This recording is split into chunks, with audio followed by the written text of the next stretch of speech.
Rise up!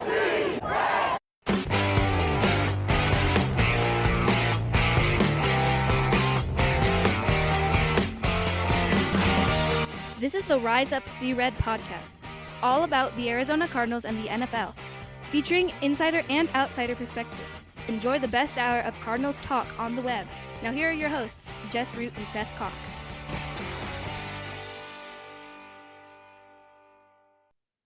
Hello, Arizona Cardinals fans, and welcome to the latest edition of the Rise Up See Red podcast, best hour Cardinals talk on the web. I'm your host, Jess Root from CardsWire.com, USA Today's NFL Wire site, covering, of course, your Arizona Cardinals, episode 608. And with me, recording on a Tuesday night, episode 608, is my co-host, Seth Cox from RevengeOfTheBirds.com, SB Nation's Arizona Cardinals site, and we are here to talk about another Cardinals win.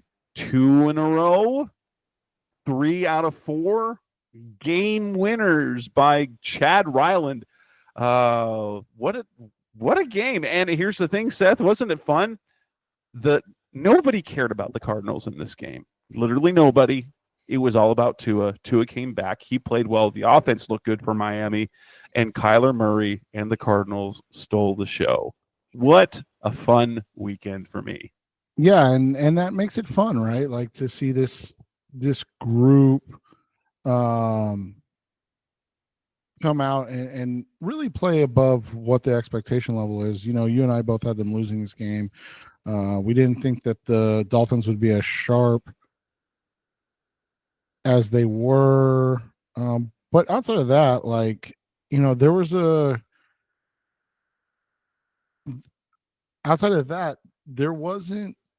much that you are too upset about. I mean, obviously we'll get into everything, but they played okay on the defensive side of the ball. I think that's the best thing we can give them.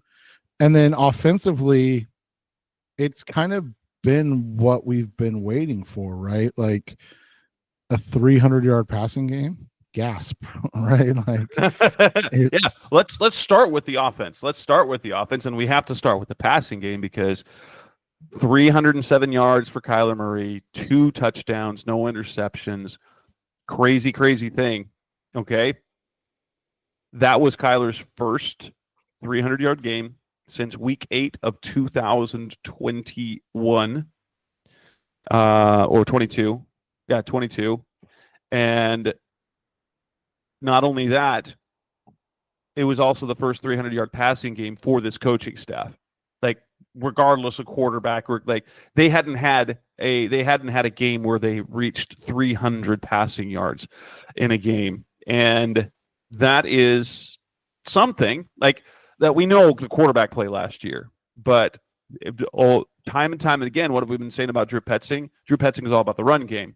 And we finally have a little bit of a breakout pass performance. And we've had honestly, the Cardinals put together one of their best offensive performances of the year. It wasn't the blowout game, but like from start to finish, it was a consistently good offense.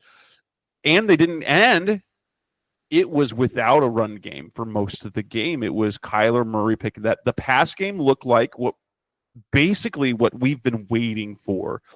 And it was a dominant performance by Marvin Harrison. It was a dominant performance by Trey McBride. And you got just enough from Michael Wilson and just a couple catches from everybody else. Shout out Connor hitting the over for the receiving yards. That was nice. And also Chad Ryland for hitting the over. Well, one, to hit the over on the field goal made and to give you the plus on the money line. But Other than that, and sorry, Raheem Mostert was not a major part of that. So Adam Stites, you failed me.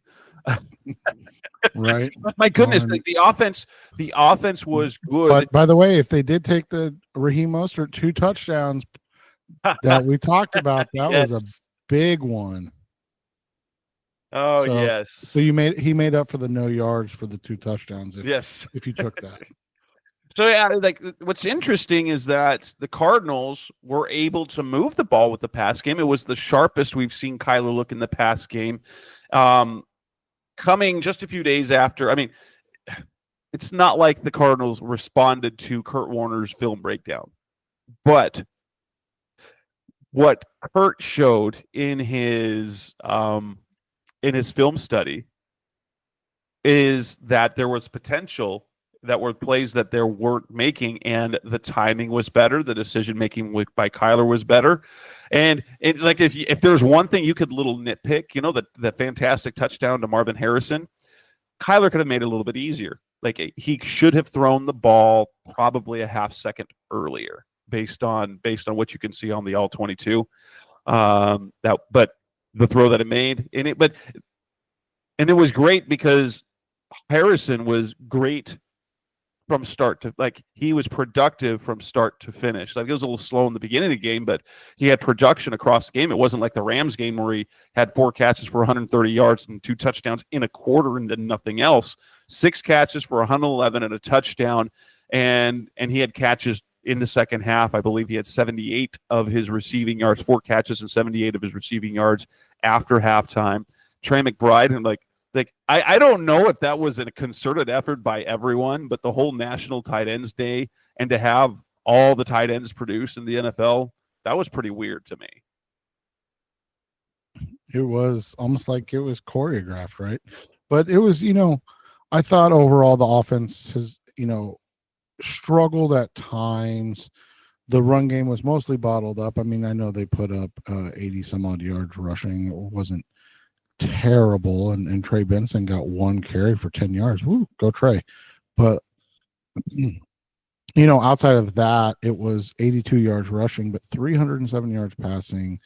And you just look at the distribution of it, 15 is 235 yards and a touchdown between McBride and Harrison. Michael Wilson getting a touchdown, Elijah Higgins making big plays. Greg Dortch had 1 catch, but it was a huge one, converting a 3rd down. And then I think one of the guys that's unsung because he doesn't do a whole lot, but his 8 snaps always produce something impactful, and that's Amari DiMercato. His pass blocking was excellent. His blitz pickups were phenomenal.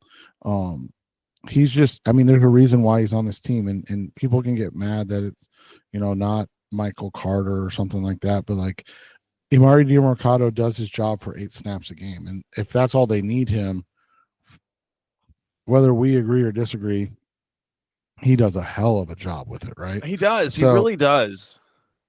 So it's, you look at it, they got the production from the offense. I thought it was a rough day at times for some of the offensive line. Paris Johnson had 2 penalties. I thought one was kind of bogus. Yeah, one was not great, but Tip Ryman had a penalty, and he's basically, as we've talked about before, a glorified offensive lineman, in a good way. Like, I'm not taking anything away from Tip. I think he's phenomenal, and he does have upside, but like he's a blocking tight end. He was good at blocking in college, and what do they have him doing? Blocking, because he's a rookie, and if he can block, make him block. And don't ask him to do more than he needs to do right now. And so that was catches for 4 yards on the season. but to look at the top 3 guys, like you said, Marvin Harrison Jr., Kyler Murray, Trey McBride, like they were elite in this one, and that's fun to see, man, because it's something that we've talked about quite a bit. If this is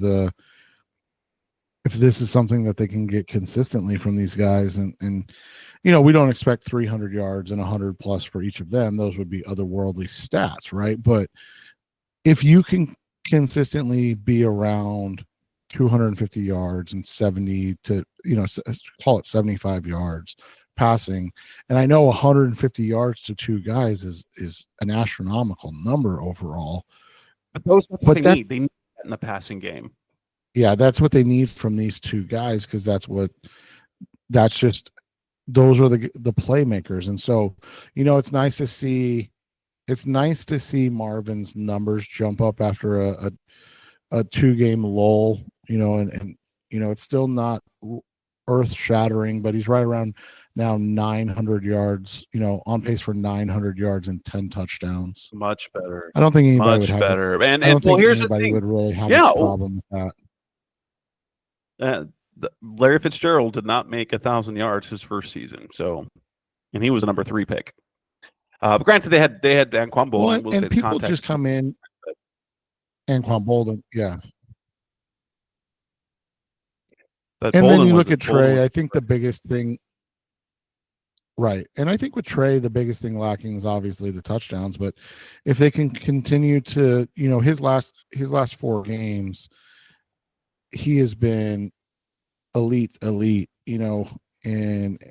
if you can get him in those 4 games, he's averaging 81 yards a game.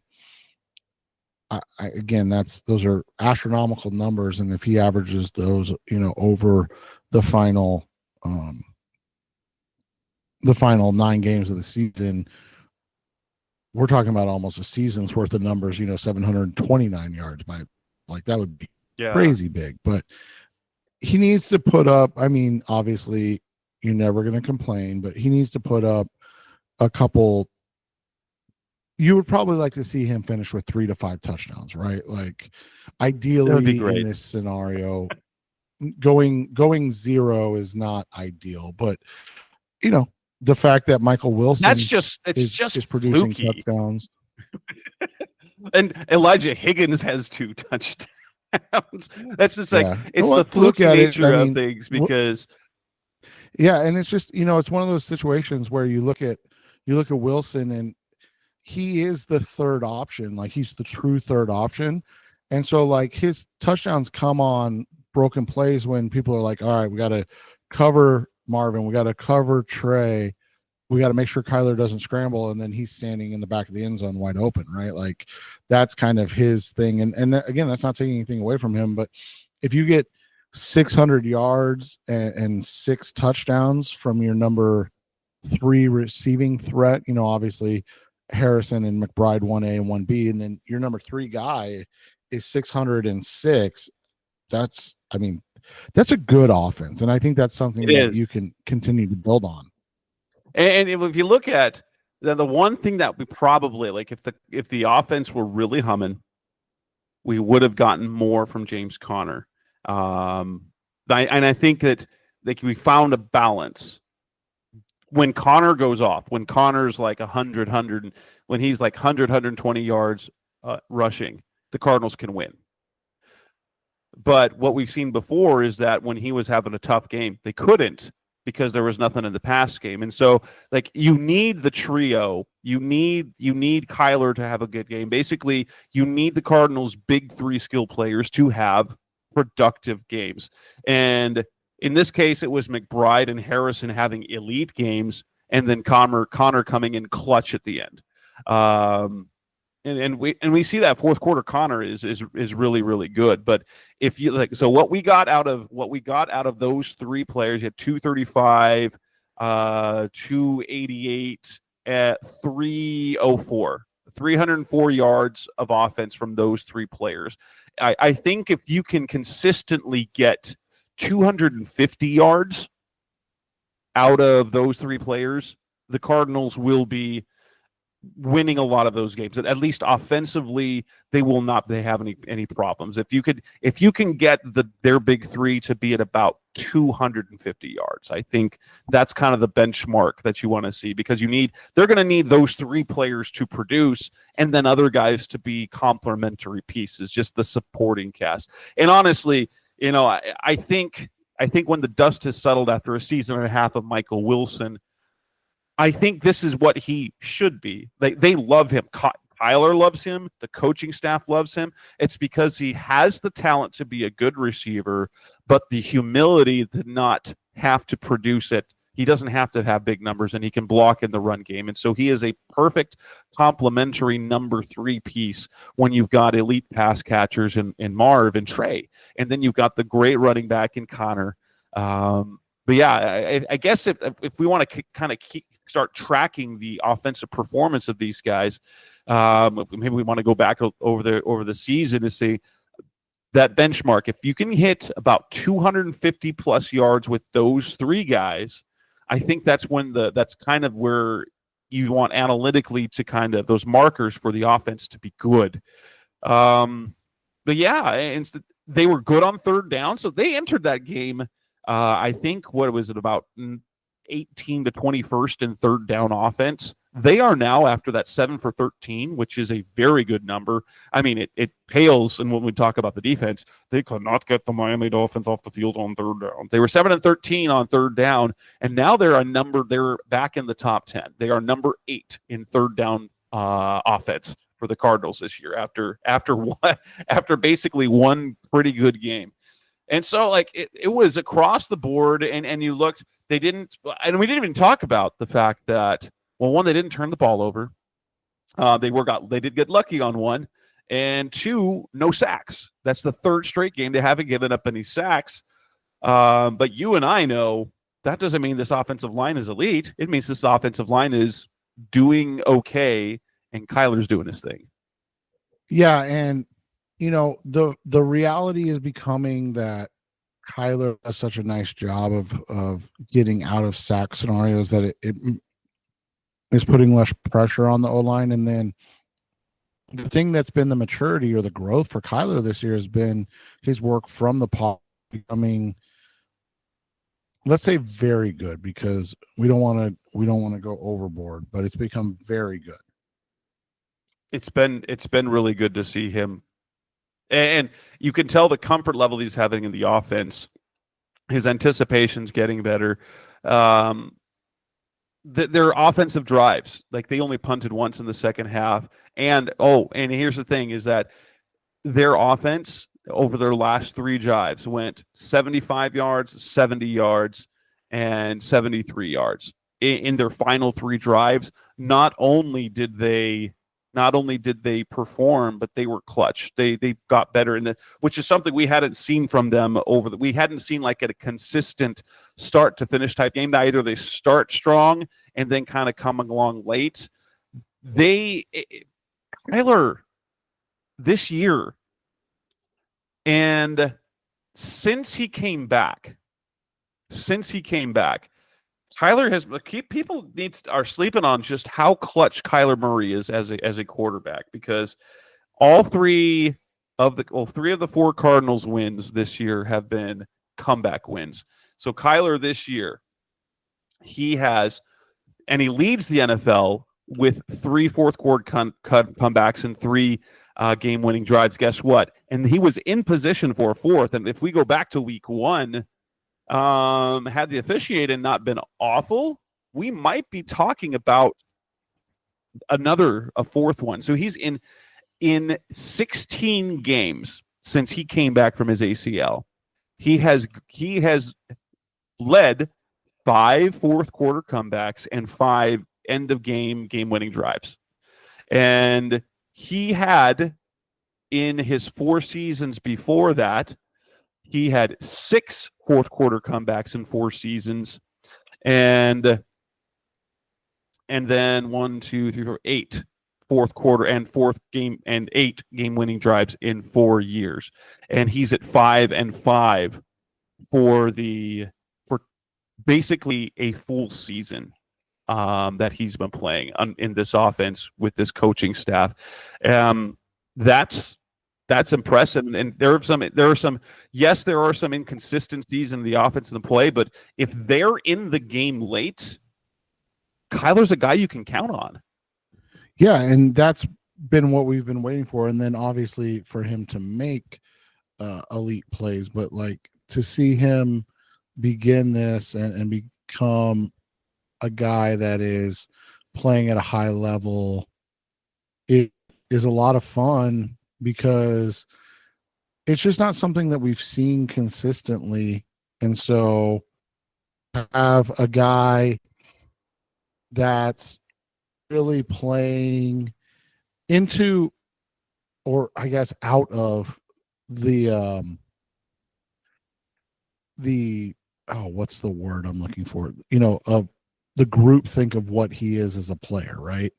And so that makes it fun to see that growth, because it was something that we wondered about, honestly, if he could take that next step. And now the next portion of this is obviously to be consistent with it throughout Right. a season, but We need statistical performances similar to that, and some wins to go with it. And for those who have been joking about Kyler Murray, that narrative, the whole Call of Duty thing, it's so sweet to have that performance after Call of Duty, came out this past week. It was beautiful. And what people forget, and I did downplay this a little bit, but let's not downplay it too much. He did that against the league's number one pass defense. They were number one against the pass, the Dolphins. Now, that was, I think, a bit anomalous because of how bad their offense has been, and so opponents have not been passing the ball as much. That said, they had the number one pass defense, and the Cardinals just went and 300 yards passing, no sacks, 2 touchdowns, no turnovers. That was an elite performance.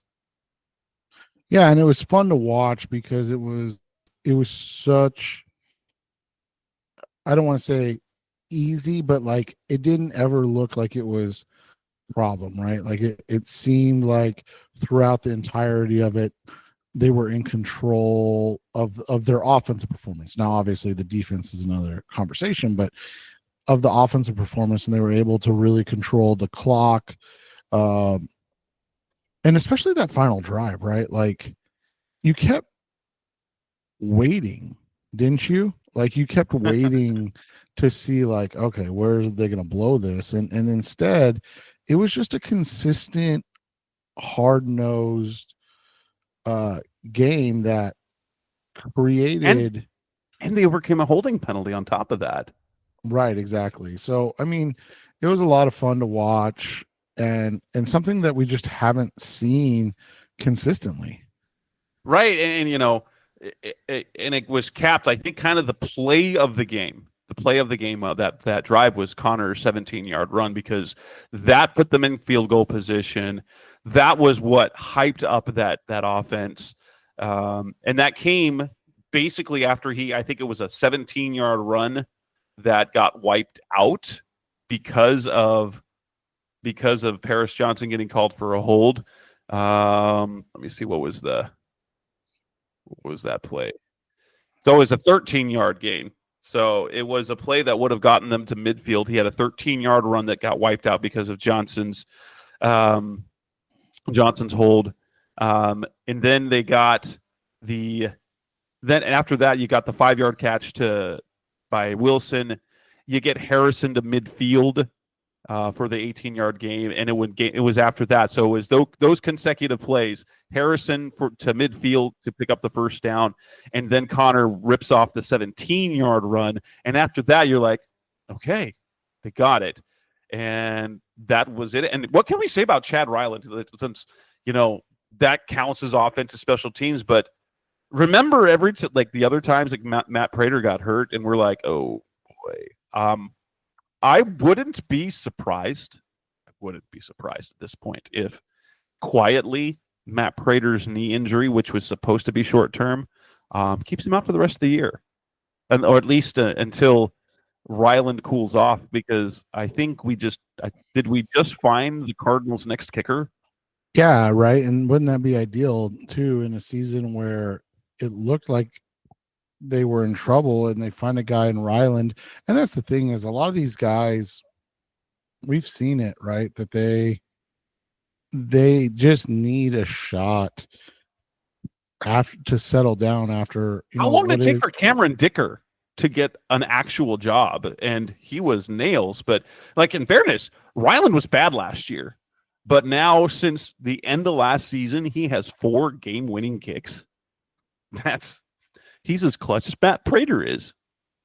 When you think about it, you brought up Dicker, right? He comes out of Texas, so it's not like he was coming out of some small area. He kicked, for Philly before then getting picked up by LA. And so that's the thing, is like, these guys, it just takes one chance, and then all of a sudden it's like, oh, this guy can play, and then it becomes about consistency, and being able to do that, and it's just something that you don't see. I mean, that's the thing is, the reason kickers end up inevitably being with the same team for so long is because they never, if they're good, they don't ever get rid of them, right? They're just like, oh yeah, we'll just hold on to Harrison Bucker. I mean, he's coming on 8 years with the Chiefs at this point, right? Like they're like, no, we're good. We'll just keep Bucker forever. Right. It's one of those things. Now, the key is now that he seemed to find his groove, he's got to stay in that pocket, because what is the biggest problem of young kickers? It's not talent, it's consistency. Right. And Chandler Catanzaro, like, he was great his rookie year, and then he was a mess. Zane Gonzalez was inconsistent before he came here. Then he was nails, and then he became wobbly again. And it's very weird how that happens. And that's exactly why guys like Robbie Gould and Matt Prater and Janikowski and Vinatieri and the guy that replaced Vinatieri, I can't remember his the guy in New England that replaced him. Oh yeah, I know who you're talking about. I can't think of it. And I feel stupid for not remembering, but when kickers are consistent, they kick forever unless their leg falls off. Unless, like, you could tell when like Jay Feely, when he was done, he was done. That last year that Dawson played, you could tell he'd lost his consistency. Prater hasn't lost it yet, but I don't think they're gonna, if Ryland can keep it up. And the one thing that I worry about, honestly, is that if Prater comes back, the Cardinals will lose the chance to get Ryland, because he will get snatched up by a team, and guess what? He'll be under contract with that team. Well, and the one to think about, like, the most that is, that guy is Daniel Carlson. Do you remember Daniel Carlson? He was drafted in the 5th round by the Vikings. Yeah. And then out of Auburn, so again, big school, and was cut by the Vikings after 2 games because he went 1 for 4, and they were like, no, can't do this. And he missed one inside in between 30 and 39, and then 3 between 40 and 49. And they're like, nope, we're done. All that dude's done since is become a 2-time All-Pro kicker for the Raiders. So it's like, everybody thinks about it, and like you said, it just all they need is like one, I don't want to say one opportunity, because they need to be given. Yeah, they need a shot. They need to finally find their groove and then land a spot. And Cameron Dicker did that, and now he's kicking the lights out for the Chargers.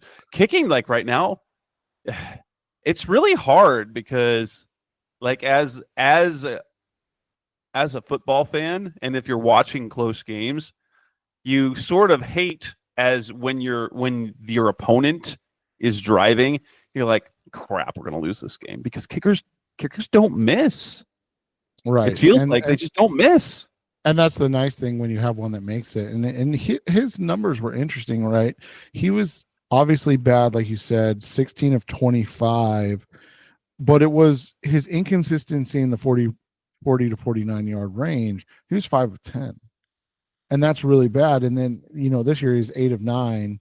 His only miss was the block. Yeah, and his only miss was a block, and that was, again, inside that 40 to 49 range. So, it's one of those things to think about when you watch him and kind of follow and see if, like, he can continue to be and play at that high level. But, I mean, there's a reason that they always say don't draft a kicker anyways, right? Like, well, it is like the fact that he got to hit a game winner and in that first game, and then he did it again, and now they did it again. Guess what? Guess who he has? He has the absolute trust of everybody in that building. Being a kicker can be a lonely life, but when your teammates love you, it's kind of a good life. And it's fun. It was fun to see just how much fun Ryland was having after each of those. it's a really cool experience. I have no idea when I don't know how to kick. I think when I was 18, I practiced with my buddy who is a high school football player, just dinking around, and I think I could hit from 25 yards with nobody in front of me. But oh my gosh, that's not and let's so not. That's so good, right?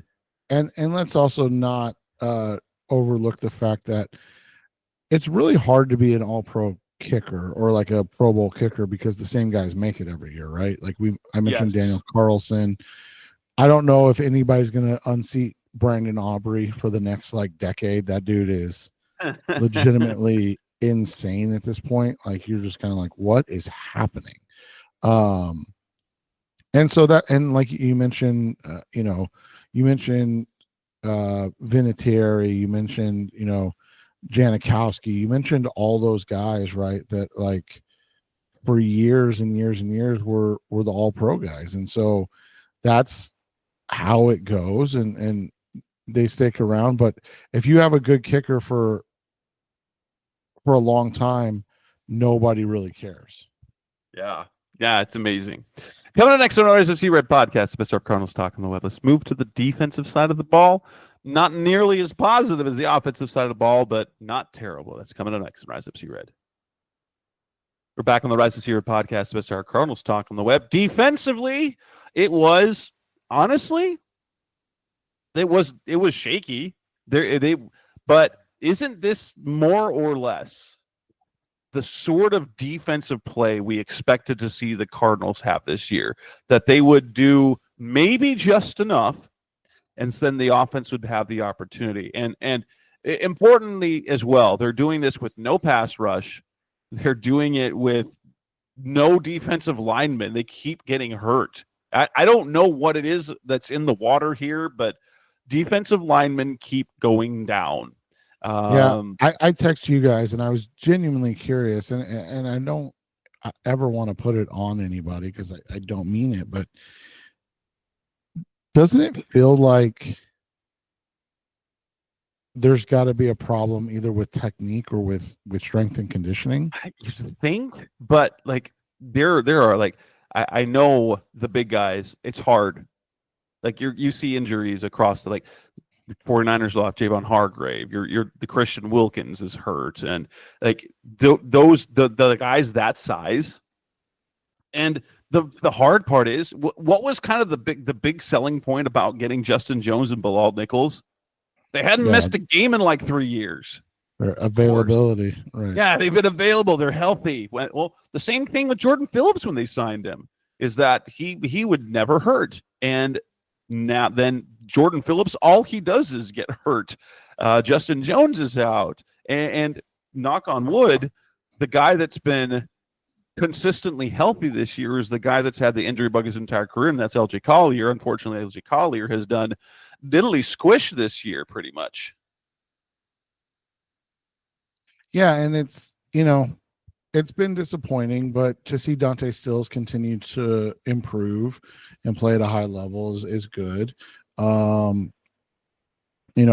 think that we're seeing that guys like Collier played, he played half the snaps, if not a little more than half the snaps. They were only down to 4 D linemen because Saquon Jones got hurt. So they only started the game with 5. And Collier's been okay. He's just, what he looked like before last season, like, oh, he's going to give them that pass rush and juice that they need on the interior. He's just been a guy. But, at least a healthy guy this year. Right, exactly. Can't complain about the health. No, I will say, I guess there was one player that you could say absolutely stood out in that game against the Dolphins. That was a great Budda Baker game. And statistically, here's the thing. He had 12 tackles, 1 tackle for loss, and 1 pass breakup. That's not a fantastic. The tackles, he continues to be productive, but because of the way opposing offenses, they scheme against him, they don't throw the ball his way. Not that he was a great ball hawking playmaker on the ball, but they account for Budda. He made a big impact on that game. He played physical. He played fast. It was one of the better games that we'd seen from him this year. And they needed every bit of it as well. But he had the 12 tackles. He was incredibly physical. I thought Victor Dimukeje, who had been inactive for like the previous 3 games, played well. He's a scrappy, interesting player, that Dimukeje. But yeah, and the thing is that the defensive numbers weren't good. They weren't good. Like you look at, 307 yards. Devon Achane absolutely torched them. 10 carries, 97 yards, and then added another 50 yards on 6 catches. Tua didn't look like he missed a beat. Like he looked just like he's looked when he's healthy, getting the ball out quickly. And I imagine that like the analytics came back and it said that his time to pass was the quickest in the NFL in week 8. And I'm sure that was by design. But that's their game anyways. Yeah. It's about precision. It's about accuracy. And that Miami offense looked like the Miami offense. And the one thing the Cardinals did was overall, they did not get beat by the explosive plays overall. Yeah, and they're incredibly talented. And so to see the Cardinals be able to do that was a really good thing, right? Like it allowed them to keep the game in front of them. Now, we talked about this, right? Like the Dolphins are really, really good at time of possession. And the first half, they owned it, right? But it was the second half for the Cardinals. You look at the first half, the Dolphins held the ball to start the game, 4 minutes, 45 seconds, 8 minutes, 2:20, and then 3:27. So, and then the Cardinals had 4 drives. They had a 4:48 and 5:26, so about 10 minutes. Their other 2 drives combined, 1 minute and 13 seconds. Those are their 2 3-and-outs.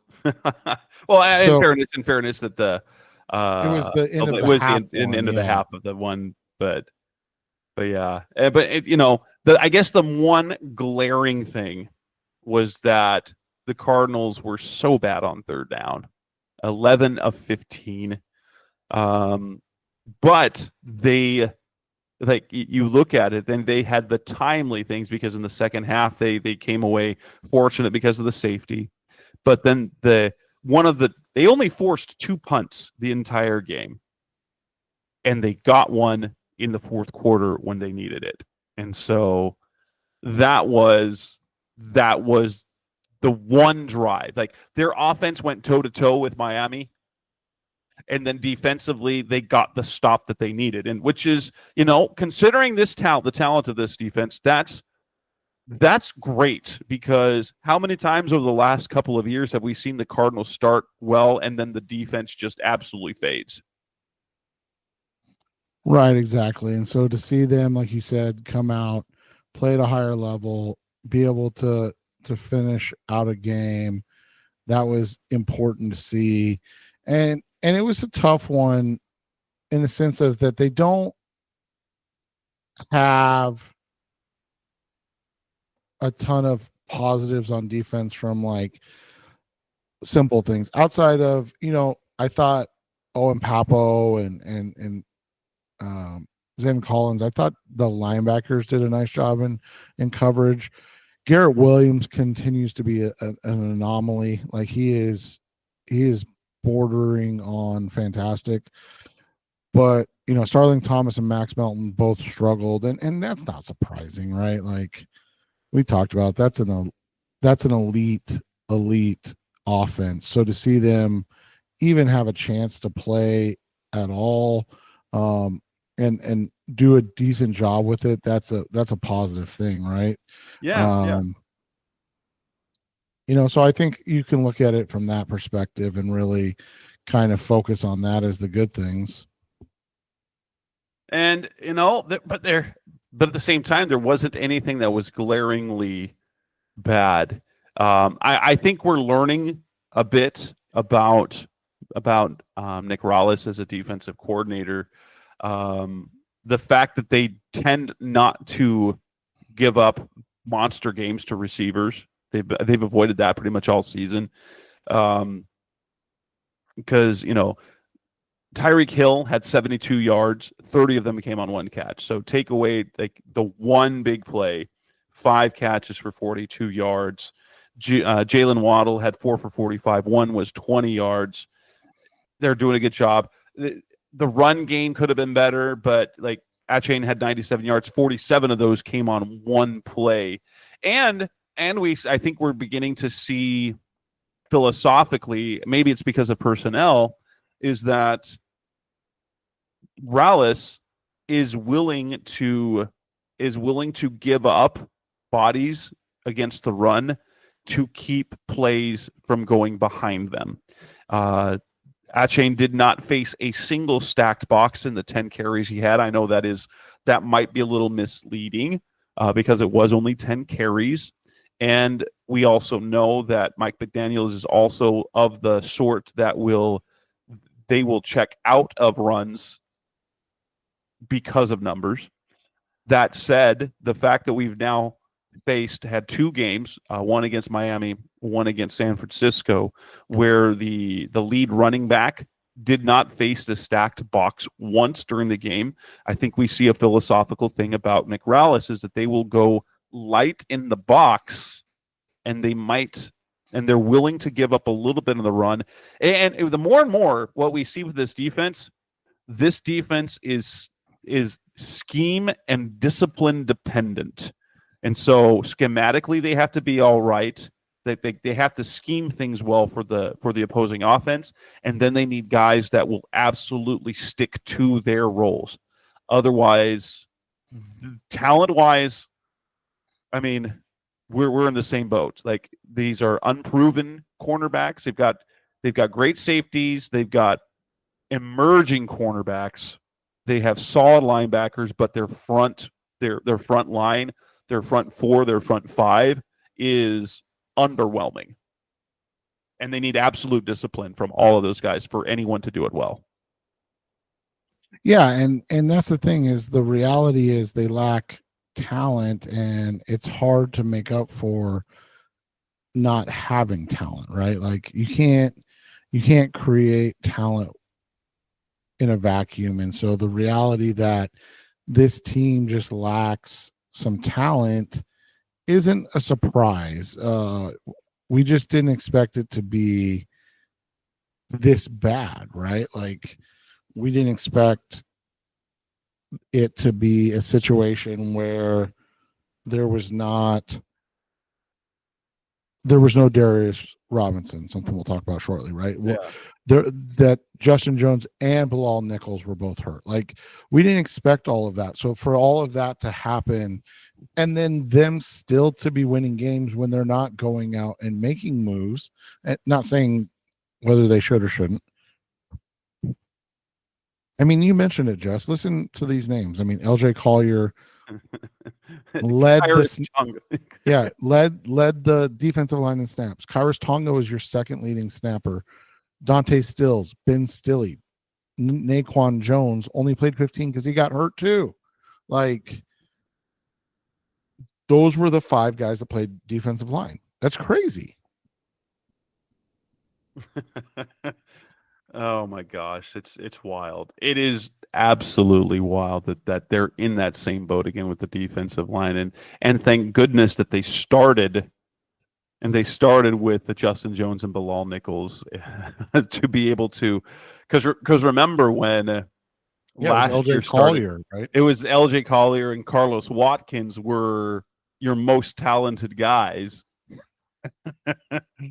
Oh, but now you're back down to what you were, and it made it worse because Roy Lopez was hurt, and we'll see how that goes for this week. But yeah, it's just been, this is a defense that you're just, it feels like when they're on the field, that it's survive, and somehow get off the field. Somehow.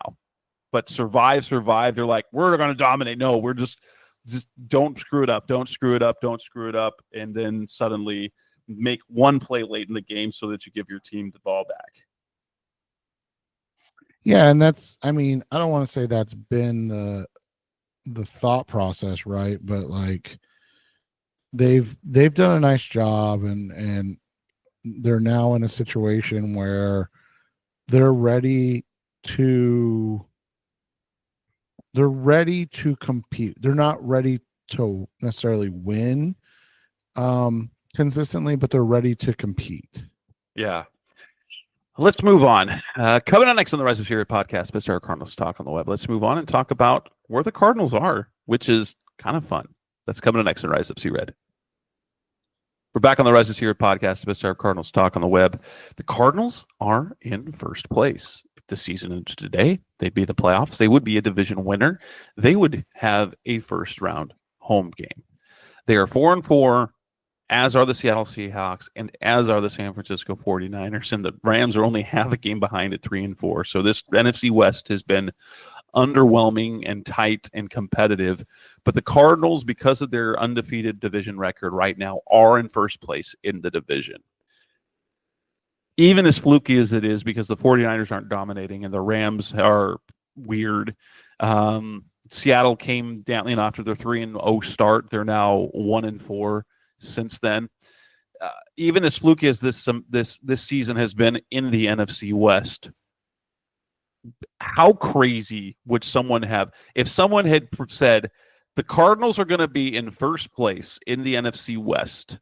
Like if with even one of us, present day us, went to off season us and told them, hey guys, Cardinals are going to be in first place mid season, we'd have been like, yeah, you're drunk. You're not real. And that's where we're at. And considering the frustrating nature of this season, we've come into these are they good? Oh, we remember the 49 the Commanders game and the Green Bay game, and suddenly collectively there was the rebuild's gone wrong. We got to start over. This team is terrible, and they're in first place now. This doesn't compute. But the question is, Seth, what now?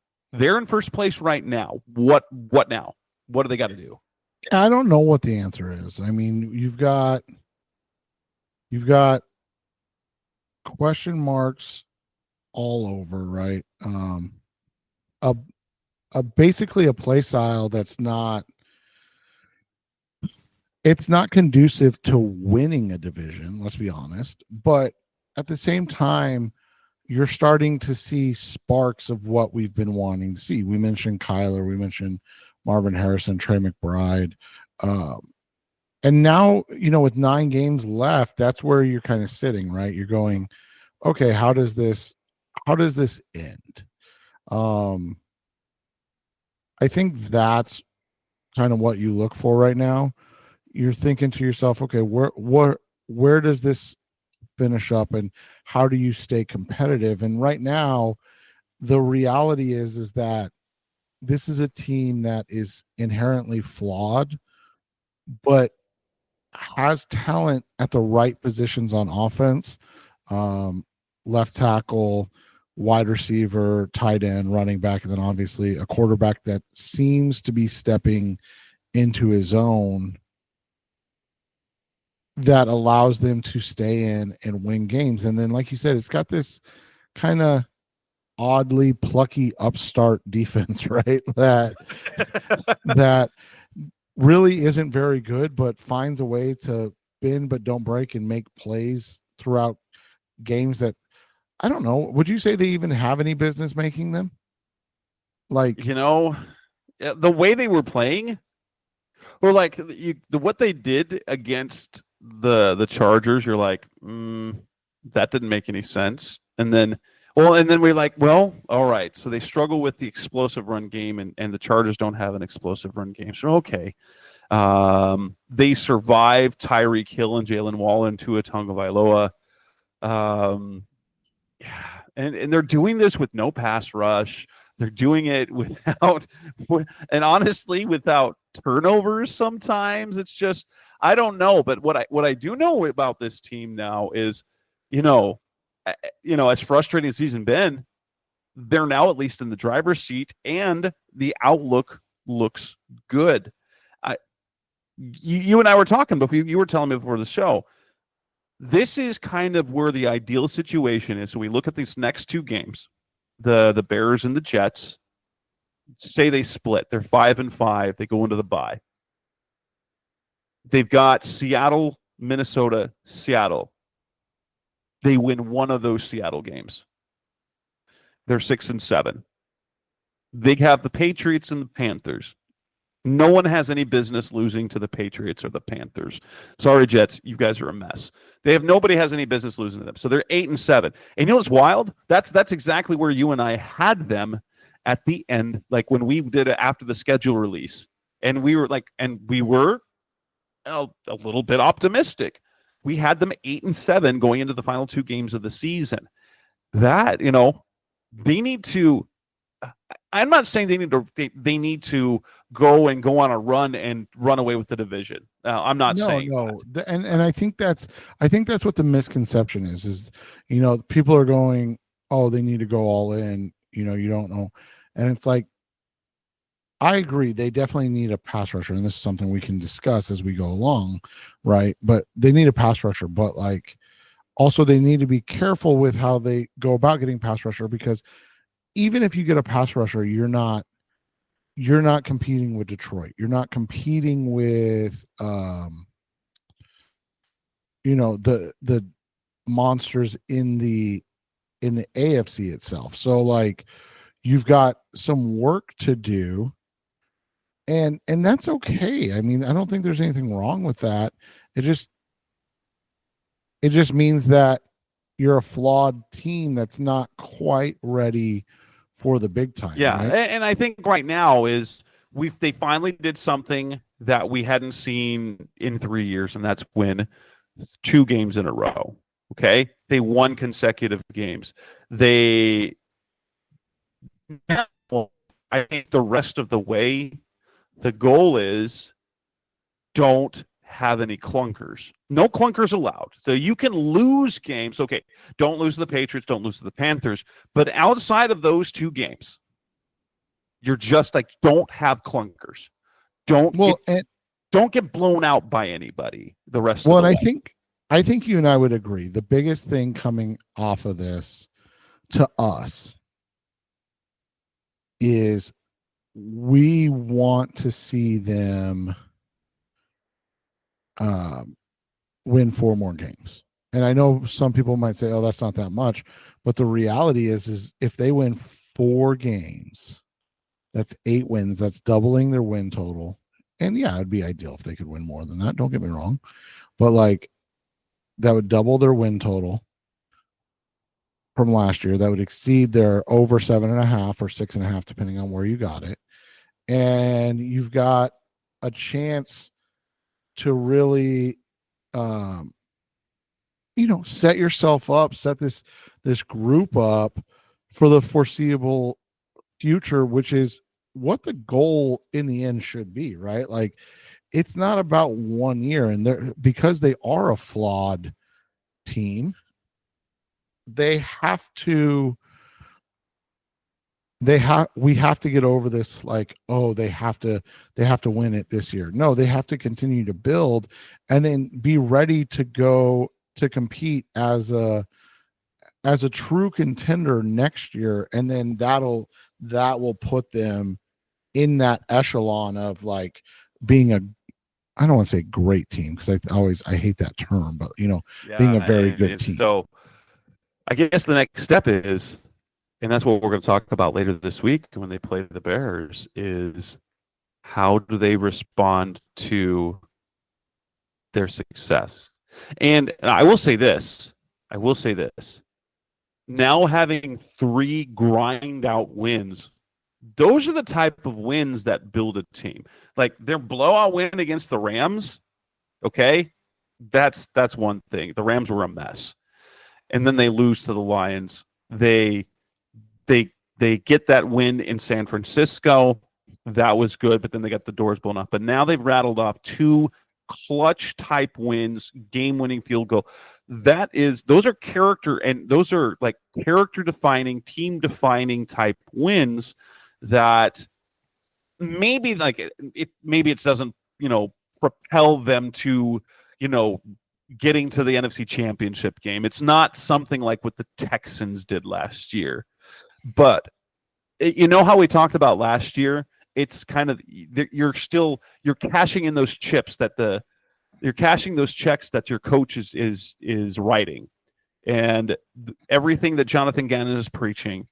Last year, those checks kept cashing, and they got just enough wins to still keep the belief. Because when things get tough, you have to believe, but if you get a win every once in a while when you're rebuilding, that you cash that in. You're cashing that check. This year, we're now with those 3 wins in 4 games, guess what? You're cashing those checks again, and the belief remains in there. And so now we've got over the final 9 games of the year, what have you got? And it's just the key is now they believe in themselves is don't F around. And okay, maybe I'll allow them to get blown out in one of the 2 last games of the year or maybe, I don't know, but just basically let's be competitive the rest of the year. Let's keep them like 1-score games where they're a play here and a play there, or they win, or they either win, or you're like, well, damn it, I wish this would have happened. And have they done this? Had they not effed this one thing up, they should have been in a win. I think that's the key point now, is that they go from a bad team that's competing to a competing team that might be good. Yeah, and that's where we want to be. And that was the goal from the beginning, right? Like, obviously, you and I talked about it beforehand, a playoff berth is a cherry on top of this season. But the reality was we wanted them competitive into late December and January. And if they do that, then that's really all we can. The season's a success. Now, if they go on a little run and miss the playoffs, that will be wildly disappointing. But big picture, that's the step they needed to take. If they make the playoffs, that's a bonus. That's ahead of schedule type things. So far, like last year, they proved to be on schedule. With a couple of hiccups this year, they're still on schedule. If they continue that, and if they're in the mix down to week 17 and 18, if they're in the mix, if they're in the playoff race and they ultimately don't make it, they're still on schedule. And we talk about the offense. When you're a team, you want to stay on schedule offensively so you don't have to overcome too much. That's just what they're doing in this rebuild.